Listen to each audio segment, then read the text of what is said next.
വിദ്യാഭ്യാസ മന്ത്രി ശ്രീ ശിവൻകുട്ടി വായനാശീലമുള്ള വിദ്യാർത്ഥികൾക്ക് ഇനി ഗ്രേസ് മാർക്ക് നൽകാൻ പോകുന്നു.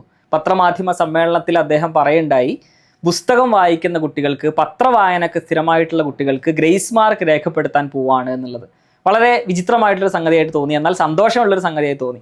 ഇന്നത്തെ കുട്ടികൾക്ക് വായനാശീലം എന്നുള്ളത് അത് ദിനേന കുറഞ്ഞു വരികയാണ്. പ്രത്യേകിച്ച് കോവിഡിന് ശേഷമുള്ള ആ ഒരു കാലഘട്ടത്തിൽ കുട്ടികൾ കൂടുതലായിട്ട് സ്ക്രീൻ അഡിക്റ്റഡ് ആയി, ഡിജിറ്റൽ ഡിസ്ട്രാക്റ്റഡ് ആയി. കുട്ടികൾക്ക് ഗെയിം കളിക്കാനും അതുപോലെ തന്നെ സ്ക്രീനിൽ ഓൺലൈൻ ടൂളുകൾ അതിൽ സമയം ചെലവഴിക്കാനാണ് കൂടുതൽ ഇഷ്ടം.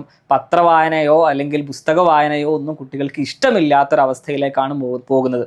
എയ്സർ റിപ്പോർട്ടിൽ, annual status of education report, Pratham നടത്തുന്ന NGOയുടെ സർവേ റിപ്പോർട്ടിലടക്കം കുട്ടികൾക്ക് വായിക്കാൻ അറിയില്ല എന്നുള്ള അത്ഭുതപരമായിട്ടുള്ള കണ്ടുപിടുത്തങ്ങളാണ് സർവേ റിപ്പോർട്ട് പ്രസ്താവിക്കുന്നത്. അതിൽ 8ാം ക്ലാസ്സിൽ നോട്ട് ഈവൻ എ ലെറ്റർ, ഒരു അക്ഷരം പോലും കണ്ടാൽ തിരിച്ചറിയാത്ത 0.4% കുട്ടികൾ ഉണ്ട് എന്നുള്ളത് വളരെ അത്ഭുതപ്പെടുന്ന സംഗതിയാണ്, അല്ലേ? ഇങ്ങനെ ഒരു കണക്കുകൾ നോക്കുന്ന സമയത്ത് ഗവൺമെന്റ് ആൻഡ് പ്രൈവറ്റ് 2 സ്കൂളുകളിലും പഠിക്കുന്ന കുട്ടികൾ 2014 മുതൽ 2024 വരെയുള്ള 10 വർഷത്തിന്റെ ഗ്യാപ്പിൽ എടുത്ത് നോക്കുകയാണെങ്കിൽ 2024 ഗവൺമെന്റ് ആൻഡ് പ്രൈവറ്റ് ടോട്ടൽ സ്കൂളുകളിൽ കുട്ടികളിൽ 3ാം ക്ലാസ്സിലെ ടെക്സ്റ്റ് ബുക്ക് വായിക്കാൻ അറിയുന്ന 46% വിദ്യാർത്ഥികളാണ് ഉള്ളത് എന്നുള്ളതാണ് കണക്ക് പറയുന്നത്. 3ാം ക്ലാസ്സിലെ 46% കുട്ടികൾക്കാണ് കൃത്യമായിട്ട് വായിക്കാൻ അറിയുന്നത് എന്നുള്ളത്.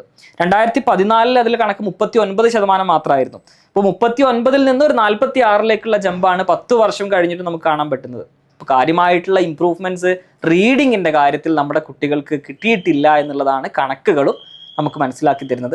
അതുകൊണ്ട് ഈ ഒരു അടിപൊളിയായിട്ടുള്ള ഗ്രേസ് മാർക്ക് എന്ന് പറയുന്ന സംഭവം നമ്മുടെ കുട്ടികളിലെ വായനാശീലം വളർത്താൻ കാരണമാകട്ടെ എന്ന് ആശംസിക്കുകയാണ്.